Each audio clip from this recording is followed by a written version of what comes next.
Hi, this is Dr. Anusha, consultant at Dr. Vijay's Cosmetology and Hair Transplantation Center. నాకు dandruff చాలా ఎక్కువగా ఉంది. ఎన్ని ట్రీట్మెంట్స్ తీసుకున్నా, ఎన్ని మెడికేషన్స్ వాడినా తగ్గటం లేదు. ఏం చేయాలి అన్న వాళ్ళకి ఏంటి ట్రీట్మెంట్ అన్నది ఈ వీడియోలో మనం తెలుసుకుందాం. సో జనరల్గా చాలామంది వస్తుంటారు క్లయింట్స్, నాకు డాండ్రఫ్ ఉంది, నేను ఈ మెడికేషన్ వాడాను, కంట్రోల్ అయింది, సో మళ్ళీ నాకు ఇప్పుడు డాండ్రఫ్ వస్తుంది, కానీ ఎన్ని మెడికేషన్స్ వాడుతున్నా, ఎన్ని ట్రీట్మెంట్స్ తీసుకున్నా తగ్గటం లేదు అని చెప్పి వస్తూ ఉంటారు. అండ్ సివియర్ హెయిర్ ఫాల్ అవుతుంది అని వస్తారు.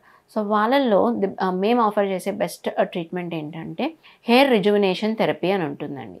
హెయిర్ రిజువినేషన్ థెరపీలో మనం ఏం చేస్తామంటే, ఎక్కువగా ఈ అన్కంట్రోల్డ్ డాండ్రఫ్ ఉన్న వాళ్ళలోని మనం ఒక హై ఫ్రీక్వెన్సీ కోంబ్ అనేది యూజ్ చేస్తాం. సో ఈ హై ఫ్రీక్వెన్సీ కోంబ్ యూజ్ చేసినప్పుడు ఫస్ట్ ఆ డాండ్రఫ్ ఫ్లేక్స్ అంతా రిమూవ్ చేస్తుంది. దాని తర్వాత నెక్స్ట్ స్టెప్ వచ్చేసి కొన్ని మెడికేటెడ్ సొల్యూషన్స్ ఉంటాయి. ఆ మెడికేటెడ్ సొల్యూషన్స్ ఈ స్కాల్ప్ మొత్తం అప్లై చేస్తాం. స్కాల్ప్ మొత్తం అప్లై చేసి will leave it on for some time. దాని తర్వాత హెయిర్ వాష్ అనేది చేసి, హెయిర్ వాష్ చేసిన తర్వాత హెయిర్ అనేది డ్రై చేసేస్తాము. డ్రై చేసేసిన తర్వాత ఎల్ఈడి లైట్ అనేది పెడతాము. ఈ ఎల్ఈడి లైట్ ఏం చేస్తుందంటే కొంచెం సర్క్యులేషన్ని పెంచుతుంది.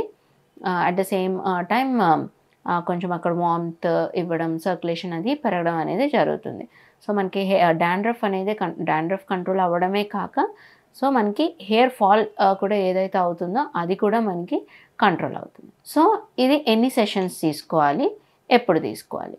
సో జనరల్గా ఫర్ మినిమమ్ ఆఫ్ ఎంత గ్యాప్తో అంటే ఫర్ అట్లీస్ట్ ఎవ్రీ 10 డేస్కి మీరు ఇలా తీసుకుంటూ ఉంటే మీకు ఆ డాండ్రఫ్ అనేది పూర్తిగా ఎలిమినేట్ అవుతుంది అండ్ హెయిర్ ఫాల్ కూడా కంట్రోల్ అవుతుందండి. మినిమమ్ ఆఫ్ 6 to 8 సెషన్స్ అయితే ఖచ్చితంగా తీసుకోవాల్సి ఉంటుంది. Thank you. Do like and share this information.